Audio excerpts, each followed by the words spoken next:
When you love riding a motorcycle, you want to ride it everywhere, even to a physical. Let's check your weight. Hop on the scale. Look at that. You're down a few pounds. Oh, yeah. Must be the new carbon fiber wheels. And when you love saving money, you want to save even more. That's why Geico makes it easy to bundle your motorcycle and car insurance. I'm going to prescribe 91 octane for your engine knock, and we'll want to see you again in 3,000 miles. Kickstart your savings with Geico Motorcycle. Bundle and save on the things you love. From the basement of the Bob and Tom Studios, it's That Josh Arnold Podcast. Boy, I hit that every time, don't I? I never, I've gotten pretty good at that. You know, maybe I've been good at that from the start. Hitting those posts, is that what it's called, Jason? Yes, yeah. All right. It is That Josh Arnold Podcast. My goodness. Look at you, huh? Looking good.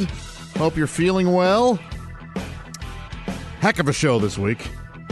The first week of December. It's December 1st. Winter, I don't think it's technically here, but it's here. My guest this week. Oh my gosh, I love this person very much. It's you! We're going to talk with you and, well, see how your Thanksgiving went. I hope it went terrifically. Mine did. It was very nice. I'm here currently in the basement, and I just saw a spider. Isn't it weird when you see a spider when it's cold out? You're like, what are you doing? Like the last hanger on or whatever? It's like, all right. He was moving kind of slow, so it's either, you know, close to the end for it, or it. Yeah, I don't know what. I kind of don't know. I think spiders maybe go underground or something for the winter. I don't know, or if they all just die and then new spiders come up in the spring. That's something that I should probably know, and I probably did learn at one point, but I'm pretty convinced that they don't all die off and then new spiders. It's all new spiders in the spring. I don't think that's the case. Anywho, good Thanksgiving. I cooked a lot. I made my first turkey, and it ended up, it turned out very good.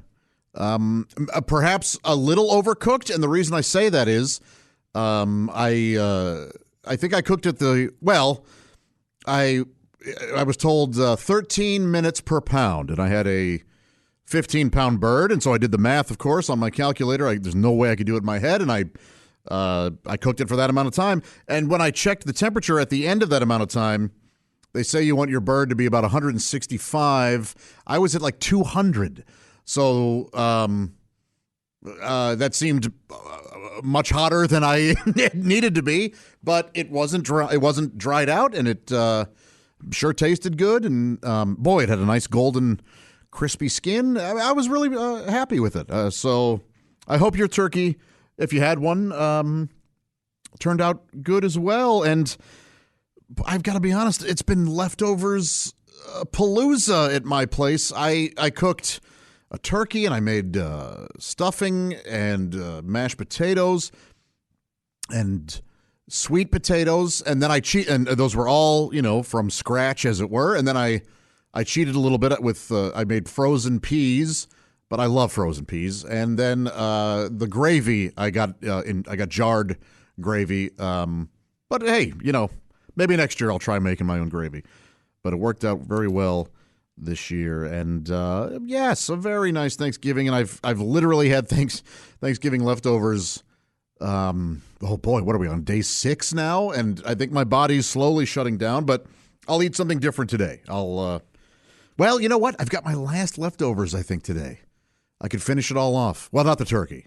There's too much of that. So, but the sides I can finish off today and then move on with my life. This week's sponsor. Oh boy, I'd really like to thank this sponsor because it's a special one to me, and I hope it is to you too. This week's sponsor, a hot bowl of soup. Oh boy, especially now that the weather is getting chilly, and by the way, I'm not including chili in this sponsorship. It's just soup. Why, do you ask? Well, because I'll probably need a sponsor in future podcasts, and chili will be it. And this doesn't include stew either. Just soup. Oh, whether it be chicken noodle or tomato or French onion. And you know what? I'm going to exclude chowders in this also. This is just a hot bowl of soup. You warm it up and you sit at your table and maybe you watch some snow falling and you like to slurp your soup. You make noise. Go for it. You want crackers? Oh my gosh! You can crumble. You can dip. You can do whatever. Maybe even just a simple snap in half. That's well, you know what I do. I mean, this is fat, but I crumble crackers into the soup, and then I take other crackers and dip them into the soup and sort of scoop up the crumbled crackers. It's oh boy. Anyway, thank you, hot bowl of soup. And why don't you enjoy a hot bowl of soup sometime soon? This week's word is perhaps more of a phrase, but I think it's very fitting for this time of year. It has to do with decorating for Christmas. And, well, I see the train is here. We might as well hop on board and head on off to Vocabulary Station. Maybe we enjoy a bowl of soup on our way to Vocabulary Station, huh? Actually, that's got to be eating soup in any moving vehicles. I guess a bit of a risky venture, but hey, here we are at Vocabulary Station, and this week's word/phrase, it's a French term, finial d'arbre. Now, or d'arbre, I apologize. I don't speak French. This is just bear with me. Finial d'arbre is a noun, and it means an ornament that sits atop a Christmas tree. So now, technically, a star doesn't really count as a finial d'arbre, but what I'm going to tell you is this.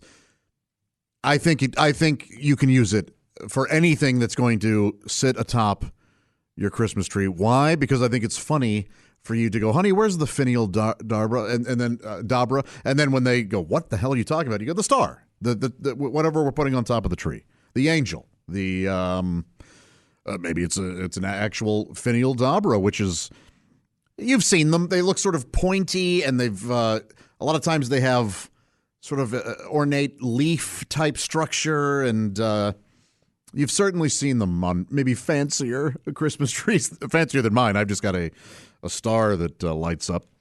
But yes, use that word this week. Well, we're not done decorating until we put on the finial d'arbre. Did I say it again? I said it wrong again. Finial d'arbre. Here, you know why this is throwing me off?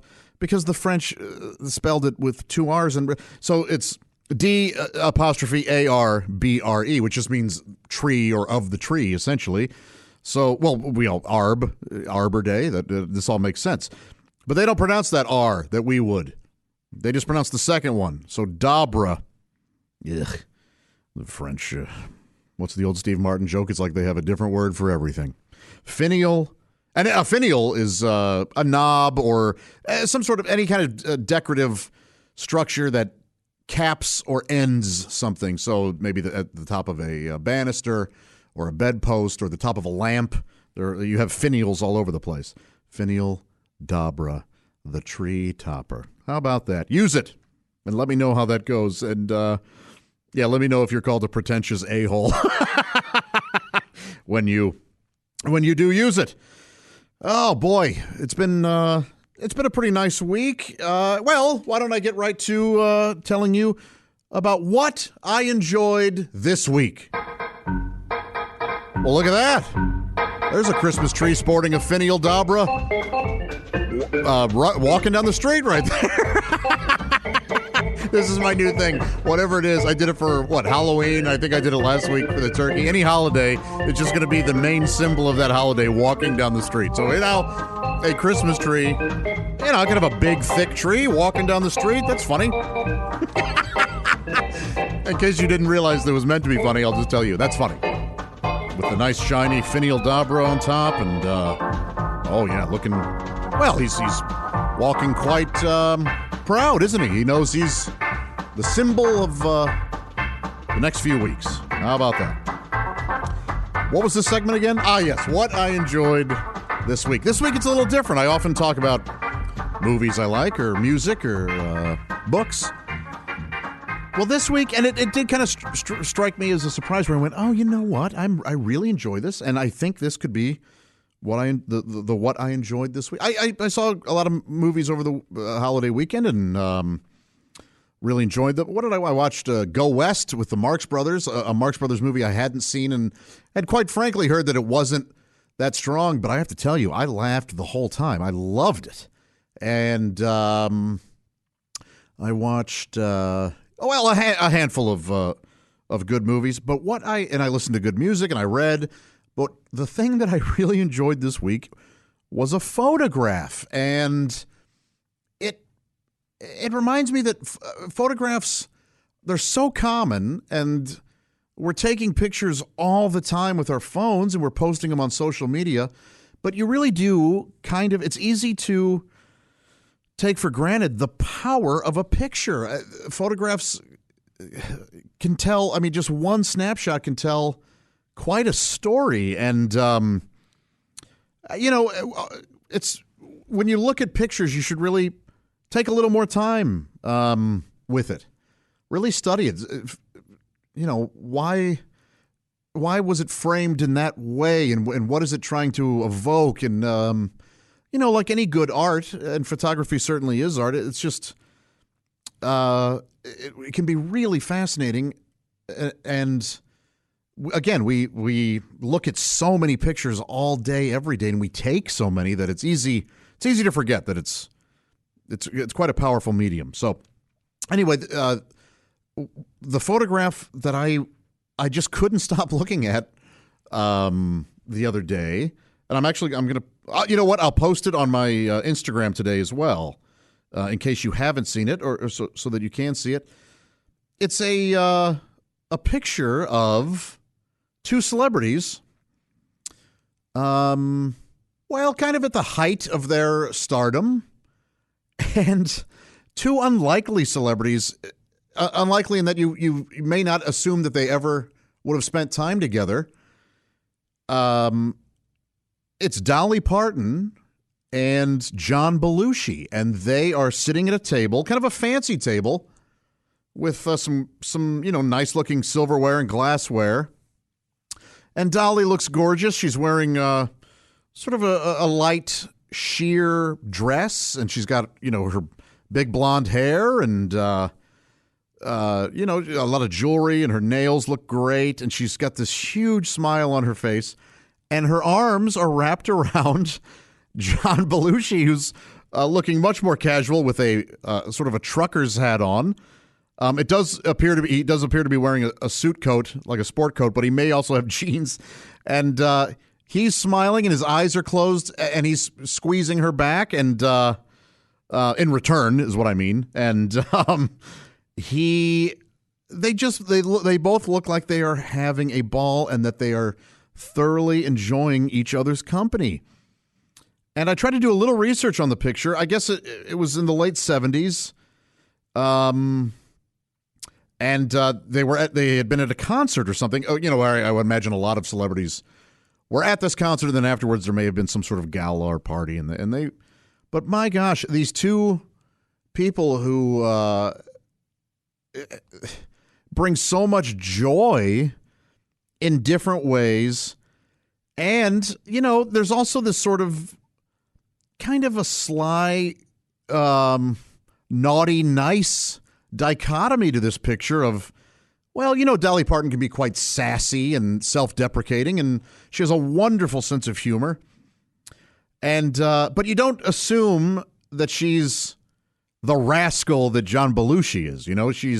She's sort of you look at her and she just seems sweet and sort of innocent, even though again she can have, she's no stranger to the double entendre, and but Belushi obviously had his demons and a tragic story. But and Dolly's still with us, of course, and John isn't. But my gosh, they just seem to be so happy visiting with each other, and it's wonderful. It's just, this picture really filled my heart. Yeah, it's really nice. So I'm going to post it on my Instagram. I mean, you could also just probably Google Dolly Parton, John Belushi, but Oh, it's a table you want to sit at. That's for sure. And I have no doubts that John was a gentleman and, probably teased Dolly in a playful way, but with his classic charm. And I'm sure she in this picture, she looks charmed as all get out. So they're having a ball. And my gosh, they were both living the life they wanted to live. John was doing comedy for a living. He had always wanted to. And Dolly was her own. I mean, this was probably around the time where she was breaking out with her solo career, and she wasn't with Porter Wagner, kind of under his, strict guidance, if you know anything about that. But anyway, a terrific photo. And, give it a look. Either at that Josh Arnold on Instagram or Google it. It really brought me a lot of joy, and I hope it brings you joy too. I spent the last 3 podcasts giving you 4 podcasts. Yes, I spent the last 4 podcasts talking about what did I call it? A brief history of mine, and it was based on one question, a terrific question by a fellow named Dustin. And in spending 4 podcasts on one question, I haven't gotten to many other questions that have been sent to me. So today I'm going to get to a good stack of them, and most of them, well, if not all, pertain to comedy. A lot of you are interested in stand-up and the morning show, the Bob and Tom show and everything. And, I got to be honest, when I started this podcast, I assumed everybody had heard everything they want to know about stand-up comedy because there are so many podcasts about it out there that I kind of thought, well, that's certainly well-worn territory. I don't need to talk much about it. It's everything I have to say about comedy has probably been said in a much better way than I can say it. But I really appreciate your interest in my take on being a stand-up and sort of how I got started and everything like that. And so I'll go ahead and get to some of these questions. The first one comes from Mitch, and he would like to know, who would you say influenced you to get into stand-up, and who influenced your style? And that's a great question for any comedian, because first off, I love talking to comedians about their favorite comedians, because sometimes it can be very surprising and unexpected. For instance, one of my favorite comedian sort of facts is that Don Rickles and Bob Newhart were best friends, just loved each other. And I have to think that one of the reasons they were really drawn to each other is because of how different their comedic styles were. Don's being brash and aggressive and insulting, and Bob's being very sort of self-inflicted. He was often the victim and very patient and slow, and but both so incredibly clever and smart and hilarious. And that they just really respected what each other did, because I guarantee they went, well, I could never do what he does. And I love what he's doing. I just couldn't do it. I know a lot of my favorite comedians are guys who I could never do what they do. For those of you who listen to the Bob and Tom show, you're very familiar with Greg Hahn, who's one of my favorite comedians to watch. And I could never do what he does because the energy is so high. I'm just not that guy. I'm a very laid back on stage. I'm maybe perhaps too laid back. I could probably use a little more energy. Who's to say? But so talking to comedians about who influenced them can always be, can usually be pretty interesting. My main influence, when I was a kid, my parents were good enough and maybe irresponsible enough to let me watch Benny Hill whenever there was a Benny Hill special on the USA Network or on PBS. They would, and I just adored it. I couldn't believe how funny it was. Now, back then, I was obviously attracted to all of the slapstick and not really the wordplay that was going on. And I, even at the age of 5 or 6 or whatever, I'm sure there was something about a woman running around in a bra that I found appealing. I probably didn't realize how appealing I would later find it, but but anyway, I loved Benny Hill, and I loved a lot of the guys who were in movies at the time. Steve Martin and John Candy and Dan Aykroyd and Bill Murray and that class of comic actor.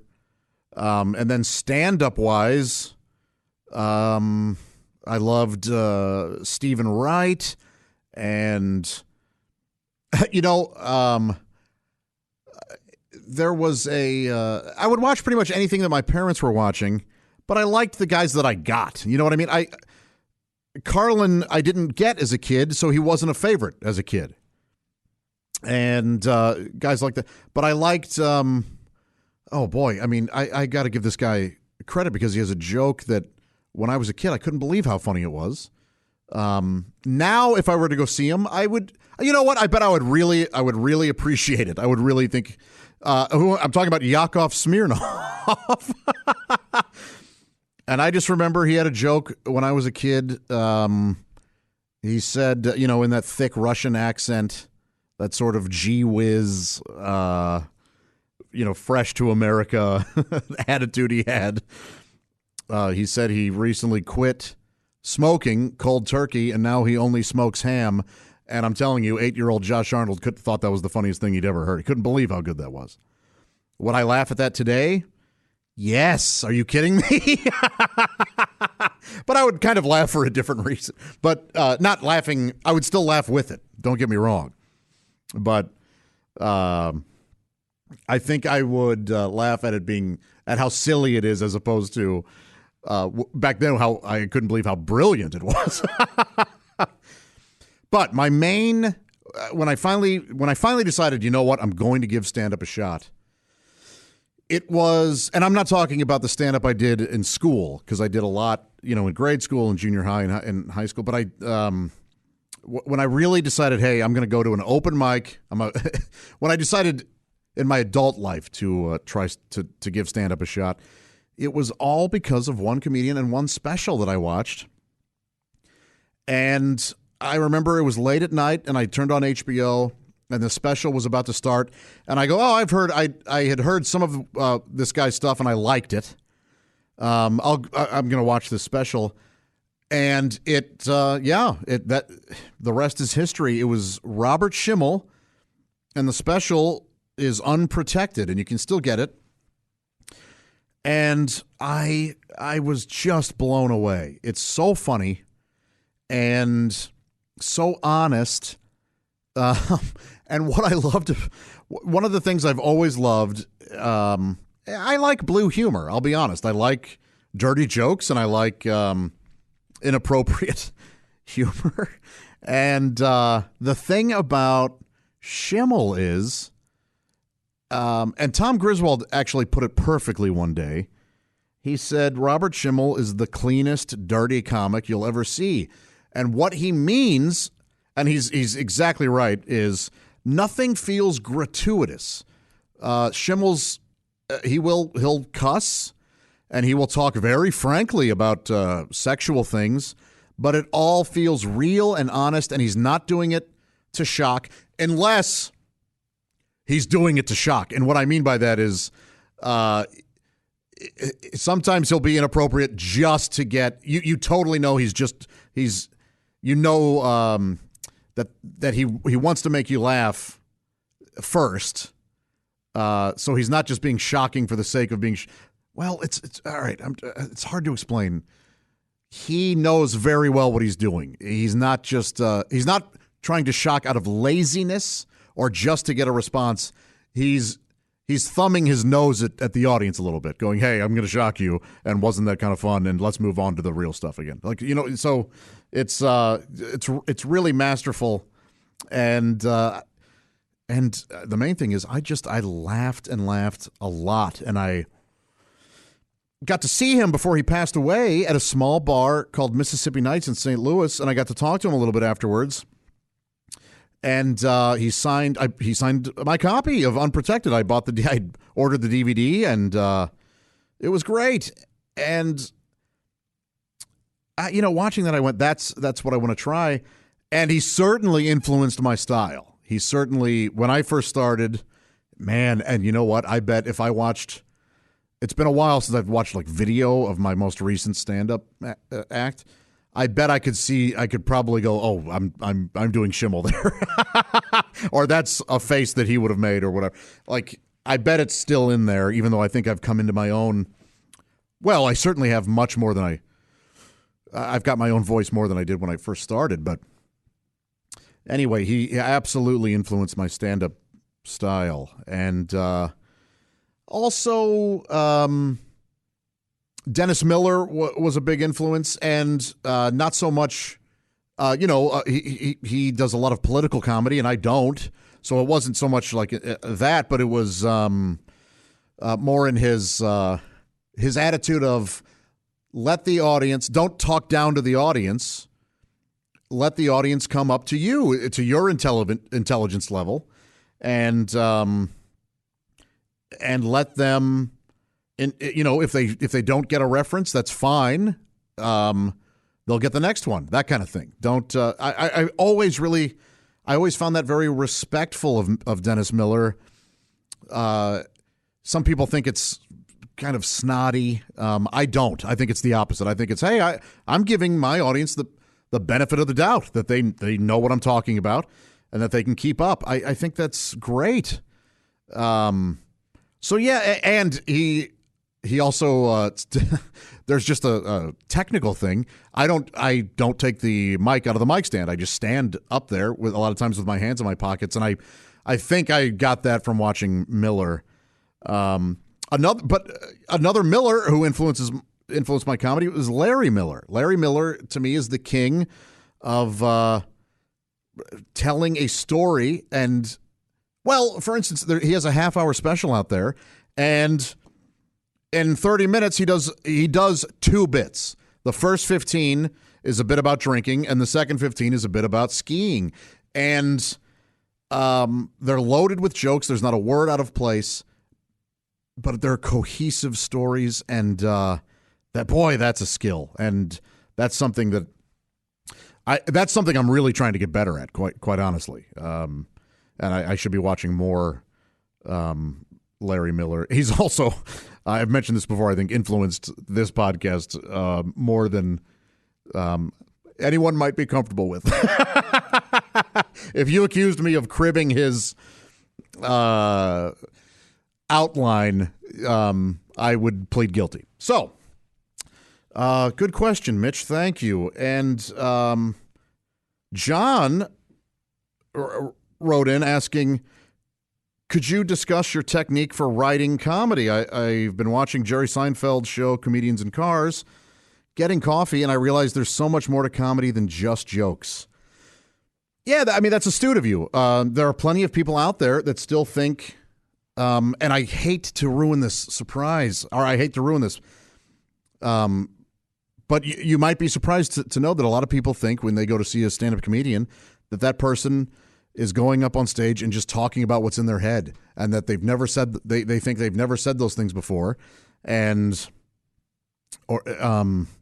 just not the case. You are typically, unless you're at like some sort of open mic night type thing, or in New York where guys are trying out new material, in the middle of a showcase type show, you are seeing very well thought out, well rehearsed, practiced material, and there's an art to that. Don't be disappointed if you go, oh, so let's say, for instance, if you were to go to a comedy club on a Friday night for the 8 p.m. show and then watch the 10:30 show, you might be shocked at how similar both are. I mean, I'm certainly a comedian that I keep the same inflections on certain words, and I really do not change up my delivery at all. Now, I will.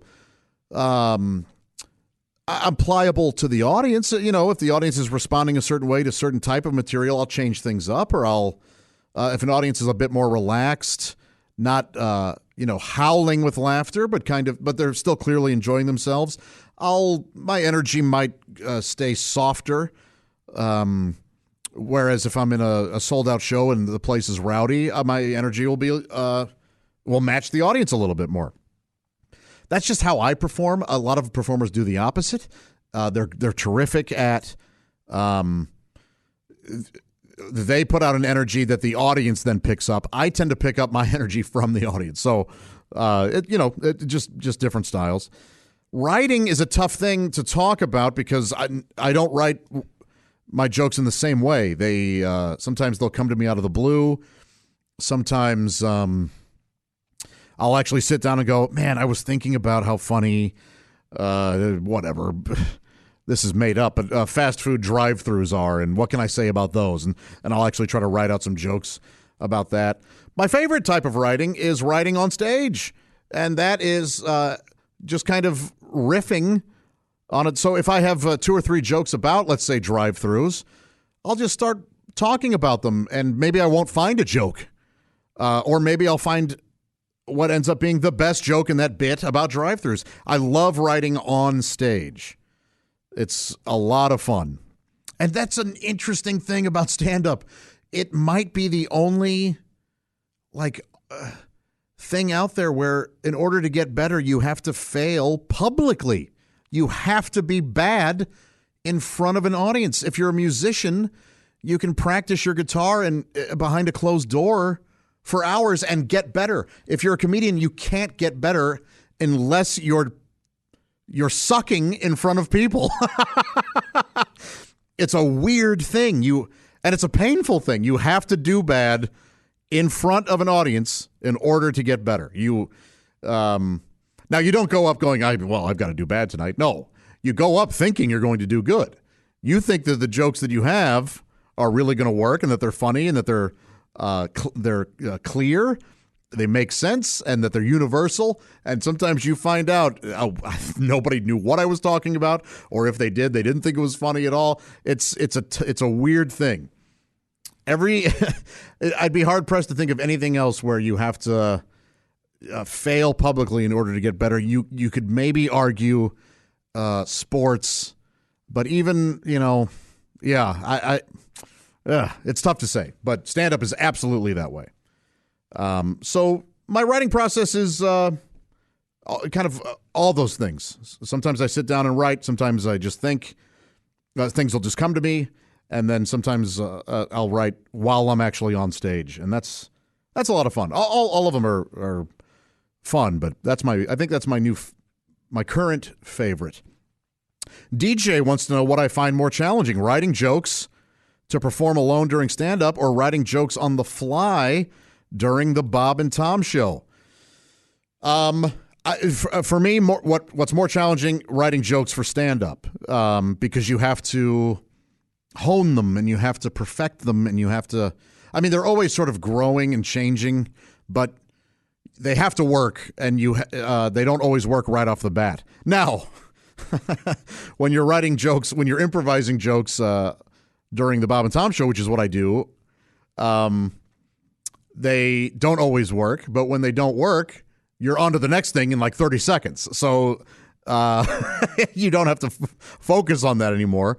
Or you can spin it. You can go, well, that didn't get anything, or that sucked, or the other guys will make fun of me for how bad it was, and therefore turning that bad joke into something funny, or at least something entertaining.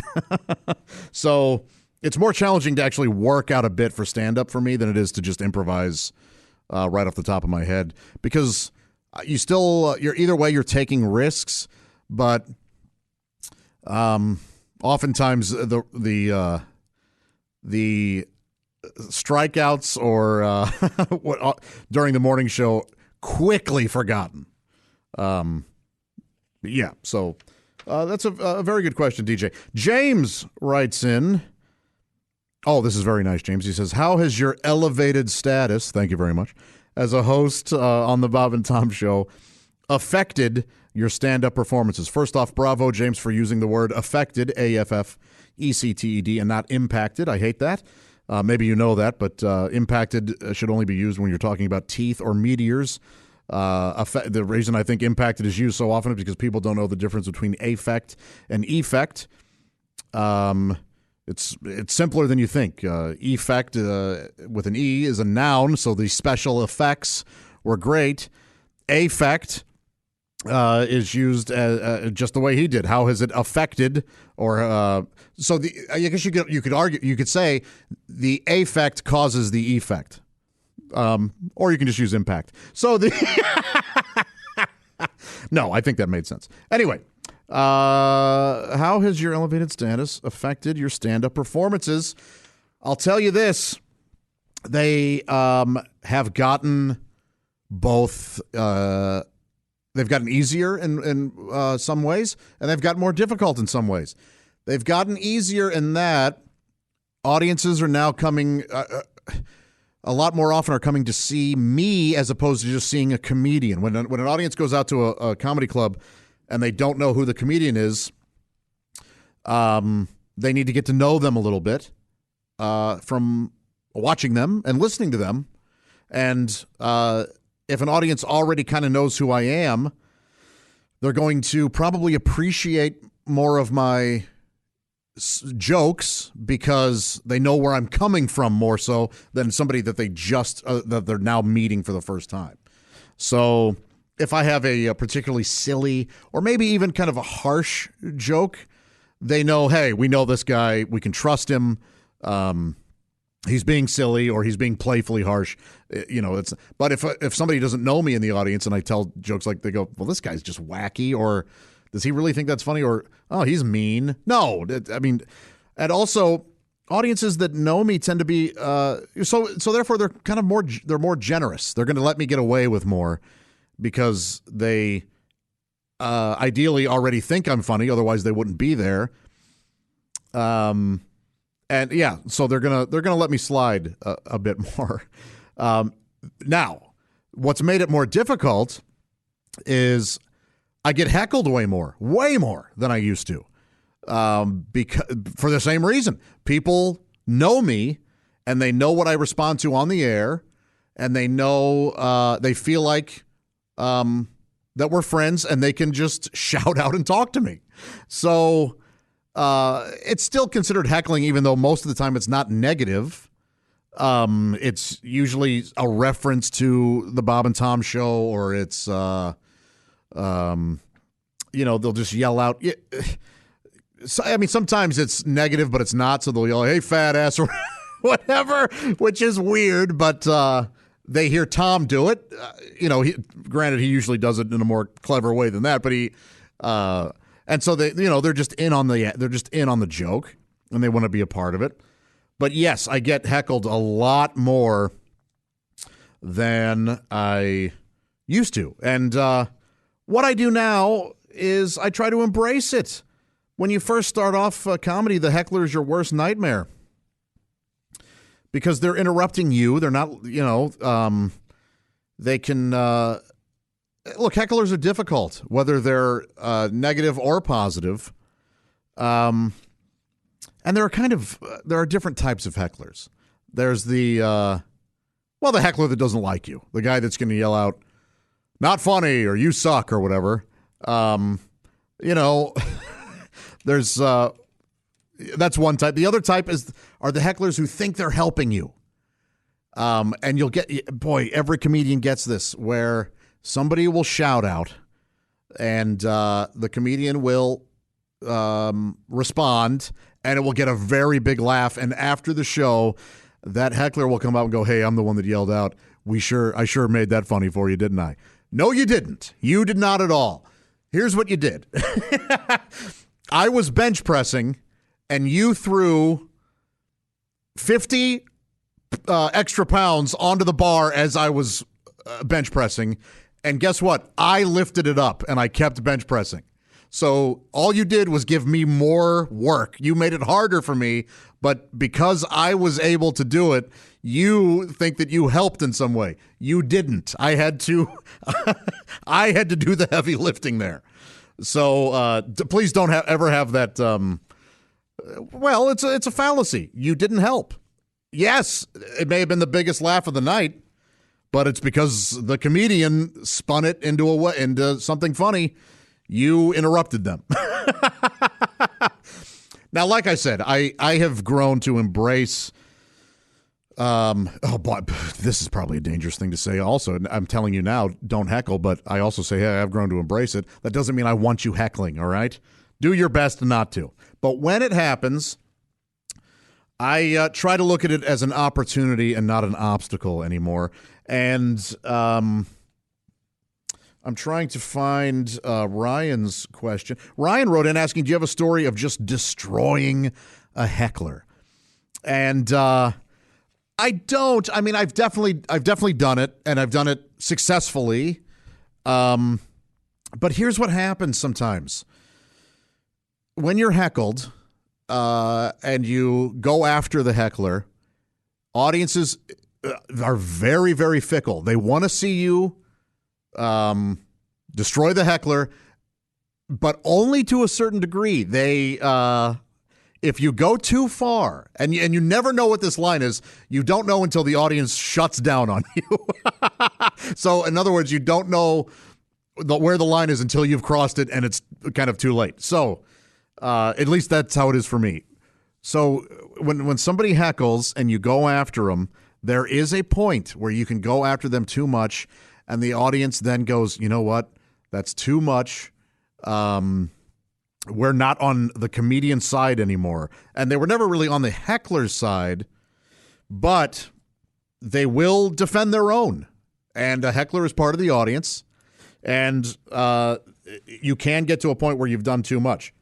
Now, what I try to do with some hecklers who just want the attention, or they're just trying to have fun, and they do think they're helping or whatever, I just talk to them a little bit, and I try to ask them about themselves and what they're doing out that night or whatever. And I try to find some jokes in there, and that's a lot of fun. That can be. It may not get the rafter shaking laughter or cheers that absolutely annihilating a heckler will get to a point, but I think it's really rewarding, and sometimes you get material that you can use later on in other shows as well. Michael wrote in and wanted to know, well, he asked if I would talk about the infamous show in Toledo. It's often mentioned on the Bob and Tom show. Toledo is referenced all the time as sort of my Waterloo.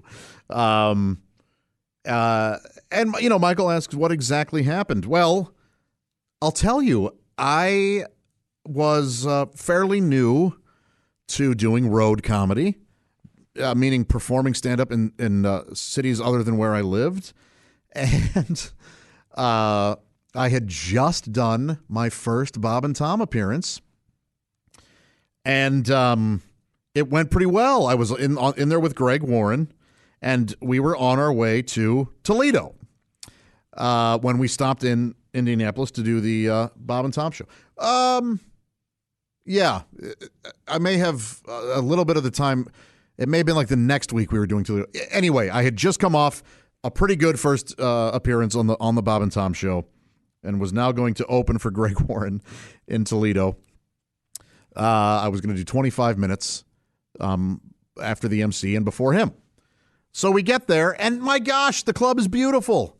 It's one of the most beautiful comedy clubs there is, and it's connected to, at the time at least, it was connected to a Bonefish Grill, which is a wonderful restaurant, and the comedians could eat for free. It's like, oh my gosh. And the hotel was gorgeous and super nice, and it was directly across from, and I think it still is, directly across from the club. So all you had to do was walk out of your room and cross the street and walk up to the comedy club, and you were there. There was no driving. It was just a perfect setup. It's like, this is great. It had a wonderful staff and a terrific manager and a terrific green room, and Oh man, and the Greg Warren is a club draw, and so these shows were sold out. Like, this is going to be an awesome weekend. Just a lot of fun and very comfortable, and the MC is a guy who I really liked. His name was Chili Chalice. He unfortunately has passed away, but he was a super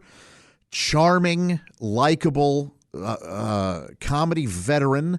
And he was emceeing the week, and he was from the area. So he went up and would do 15 minutes of just killer local material that the audiences just ate up. I mean, he murdered. And so I was excited. Like, oh, my gosh, this crowd is so hot. This was a Thursday night, the first shows. And so I go up. Now, I thought I had a couple silly jokes up front. Because I thought it would be a good idea to show the audience, hey, this is a silly, fun-loving guy. We can have fun with this dude. He's not taking himself too seriously. He just wants to be, well, forgetting that the audience, kind of getting back to the audience has no idea who I am, so they have to know if they can trust me or not. They didn't know if they could trust me. So one of my first jokes was like, yeah, earlier today I was at Hardee's and I asked the girl, are you working hard or Hardee's working? And now that's a very silly joke that you might laugh at because you know who I am. And Josh, you're just being stupid. Why would you ever, Well, the audience thought I was trying to sell that as like, isn't that a great joke? When my point was kind of like, no, that's a bad joke, but you're a silly guy and, we can learn to appreciate it. So my opening wasn't strong. Well, I get past those, so I'm already in kind of a hole, and I get to what is my better material, and that's just, getting nothing at all. And I go on to bomb for 25 minutes. I just bomb, which is, no one's laughing. People are sitting there awkwardly. Now, I've been told, and I did see this, but that the Toledo Funny Bone can be tough for middles, which is what I was. I was the feature act or a middle, because the food is coming out typically during the feature set. So as I'm doing my jokes, servers are bringing burgers and steaks and stuff to tables, and so there's a little bit of chatter with that, and then they're busy eating. They want to eat their food hot, and so they're taking bites. They're not really laughing out loud. They're eating. So they're going to be a little quieter during a feature set. Well, that doesn't mean that there should be no laughter, because that's certainly what I got, though. Just no laughter at all. And I remember thinking, oh, man, I hope things go better for Greg. And of course they did. He went up and he killed. They loved him. So they just didn't care for me on Thursday night. It's like, man, bummed out or whatever. So the next day, Greg and I were at lunch or getting coffee or whatever, and he is helping me with my set. He goes, hey, maybe we should move this joke here and that joke there. And tonight, why don't you go ahead and just do 20 minutes? And for both shows, I'll tell the manager to save face for you a little bit. I'll tell the manager I want to work on some new stuff and I need a little more time. So can we cut Josh down? And by the way, this club is booked by arguably the top booker, at least in the Midwest, if not all over the country. A comedy booker that books like 14 clubs, or at the time it was that. And if you did well, you got to get on his list of guys that he would book for 14 clubs. and I was not yet on this guy's list. Greg brought me there with this dude's permission, and he was nice enough to let me go. So there's that added pressure to this weekend as well. So anyway, I'm down to 20 minutes, and I've changed my setup a little bit. And that first show Friday night, I bomb just as hard. I mean, they love Chili. He kills. I go up, crickets, and Greg goes up and kills. These guys are annihilating, and I cannot do anything right. I'm just not doing well. And that happens again the second show Friday. And Saturday rolls around, and Greg goes, why don't we bring you down to 15 minutes? And just do 15. You've got a decent 15 here. Some of that extra 10 that you were doing, some of it is a hit and miss and is a little fatty. Just do this 15. And Saturday first show, sold out crowd, hundreds of people. I just continue to eat it. It's just awful. I'm bombing so hard, and I get what I still consider the worst heckle I've ever gotten. And and it wasn't necessarily even directed at me. It was just a natural response for this gentleman to make. I tell a joke, and if I'm doing 15 minutes, this was like at minute 10. So I'm right in the kind of smack dab, I'm in the heart of my act, and I tell a joke that normally does well. By the way, most of this material did well elsewhere. And in fact, it did well on the Bob and Tom show where my comedy heroes enjoyed it. So I thought, oh my gosh, I just don't know what's happening here. So I tell a joke to silence. Every joke was getting silence. And the room is completely silent. And after like 2 seconds, I just hear this guy in the middle of the audience go, wow. And it was the worst heckle I've still got because this person, the wow meant so much. It meant he couldn't believe how unfunny I was. He probably couldn't believe that I was still up there, that I hadn't run off crying or just given up or anything. And it was such a loaded wow that it crushed me. And the Saturday second show was no better. I just really, really bombed. And so that was 5 shows in a row. And I walked off stage. I didn't even stay to watch Greg. I walked right off stage after my set and across the street, and I went to bed in my hotel. And I just sat there going, what have I done? I've recently quit my full-time job, and I have no business doing this. I don't know what's happening. And Greg called me, and I didn't after his set, and I didn't even answer. I just So Sunday, we met up, and he's like, "Are you all right?" This is, he was being nice, but he was also being, kind of a harsh coach. He was saying, "Hey, look, some of that stuff isn't working for a reason. It's not necessarily the audience. It's not as funny as it could be, and all this stuff." So it was a tough week, and finally we had a Sunday show. And Greg goes, tonight I want you to do 10 minutes. So he cut me down again, and I was doing 10 minutes. And I went up, and it was a good show. I got laughs. And it wasn't great, but it was good. And I made some changes that Greg and I had worked on together, and they worked. And I thought, okay, this isn't going to be easy. This is not an easy job. This is a tough job. And, I realized with Greg and I had talked about it, it should be tough, shouldn't it? I mean, they say anything worth doing, I don't know. There's some saying about how things should be tough. And so, or anything difficult is worth doing, or whatever it is. Do you know what I'm talking about? What is the saying? Do you remember? Jason doesn't remember either. Maybe I'm making it all up. I guess what I'm saying is it should be difficult, and I should earn the right to do it by putting in the work. And I learned a lot. That it was a tough, brutal weekend, and I've never been back. It just hasn't worked out that way. I ended up getting from later gigs, getting on the list of that booker and working all of his clubs and doing pretty well. And that guy really, really helped me out a lot. And I'll always be appreciative of that. And I did get better as well. And I look forward to going back to Toledo. Now, if I go back to Toledo and bomb again, it's that's gonna cause some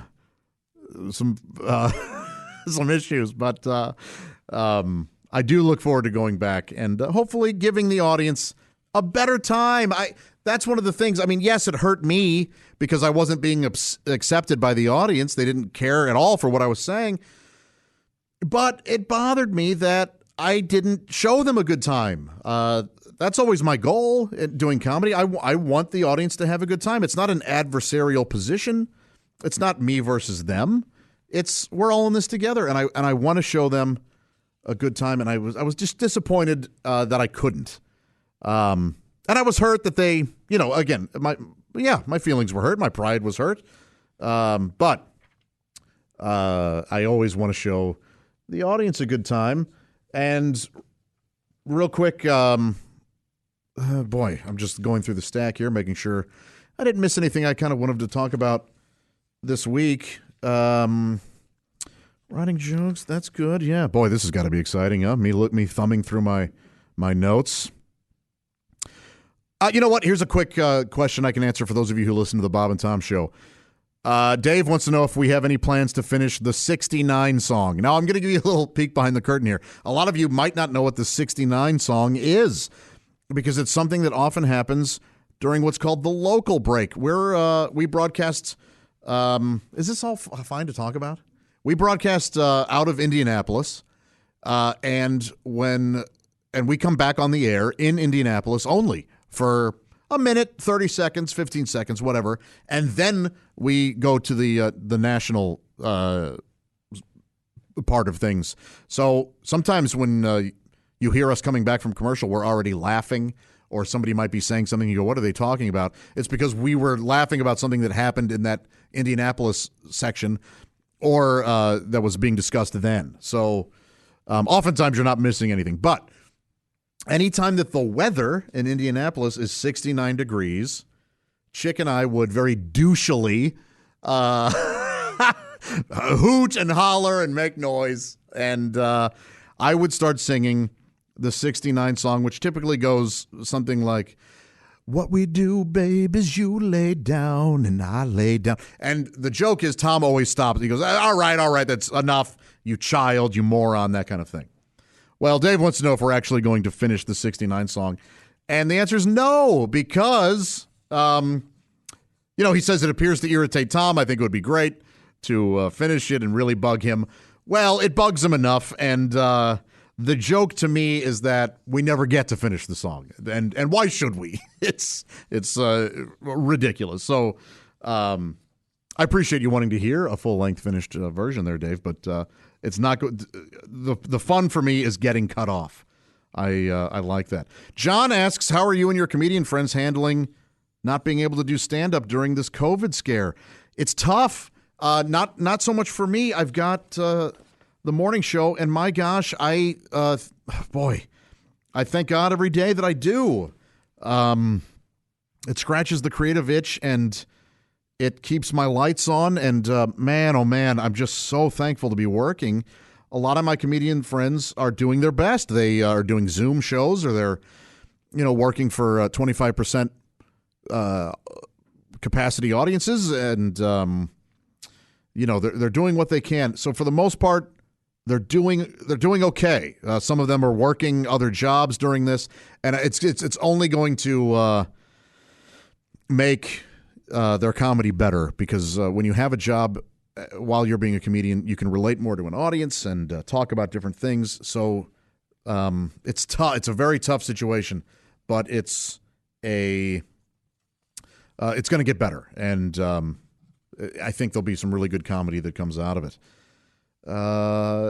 Philip has asked about the connection between comedy and horror. He mentions that Gilbert Gottfried is a big fan of horror, and other comedians are as well. Nick Griffin, Brian Posehn, and he says, "What's this about?" Essentially, I'm paraphrasing Philip's question, but it's a really good question that I could spend 45 minutes talking about, but I don't think it would be particularly interesting to too many people because it's sort of niche. But I can tell you this, a lot of good comedy and a lot of good horror come from overcoming adversity. They say the best comedy comes from pain, and in many ways that's true. I know I got...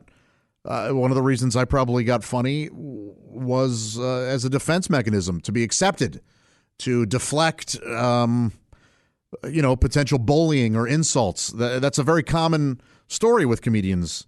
Others have had to, A lot of comedians you hear talking about growing up poor or growing up in broken homes or that kind of thing. So comedy does come from pain as a defense mechanism, and horror deals with similar adverse situations.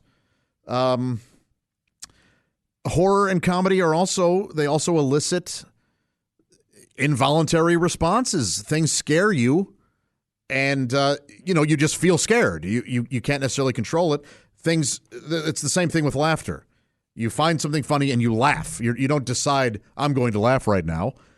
Something just makes you laugh. So there's probably some sort of physiological connection there as well. But I think a lot of it just has to do with both attract misfits. I guarantee if you were to talk to Gilbert Gottfried as a kid when he was watching those Universal monster movies, he loved the monsters. He could relate probably in a way to Frankenstein's creation or anybody who's different. Horror fans can sort of appreciate and kind of root for, even though they're the bad guy. The same with comedy. It a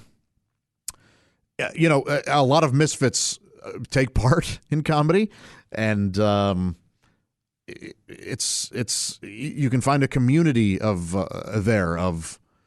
don't want it to sound bleak, but of the damaged or maybe a little bit of nihilism as well. So. And also people who like entertaining. They like eliciting responses from folks. There's definitely a connection there. These have all been very, very good questions, and I thank you for sending them in. And feel free to send in other questions. Josh, what is it? That Josh Arnold podcast. Is it Josh Podcast? It's Josh Podcast at bobandtom.com. I don't even know my own email. Yeah, Josh Podcast at Bob and, oh my God, at bobandtom.com. I apologize for the hemming and hawing. This hasn't been the smoothest one, has it? But I appreciate you sticking with me. Finally, last question is podcast related. Boy, oh boy. I had these. Jason was in here. He watched me stack these up in an order that I could easily access, and I have messed it all up. Luke wants to know, he says, every podcaster I love has a great sign-off. What do you think yours will be? I don't know. I don't have a sign-off, do I? They just sort of end, and sometimes they end Sopranos style, where it's just over. But I one will come. One will come. I want this thing to sort of be organic and just things will come as they do, and we'll figure out what a great sign off will be. In the meantime, I do of course have something to work on for this week. Yes, bettering ourselves is a celebration. Hence this happy music. What a party. Man, oh man, thank you again for listening. There was, if we were going to edit a podcast, it would be this one. But anyway, things to work on. Well, this was sent in as a suggestion, and I really like it. I do not remember the name of the person who sent it in, so my bad, but I appreciate it nonetheless. This week, if and when you are out shopping, return the shopping cart to the corral, won't you? What are you doing? Why?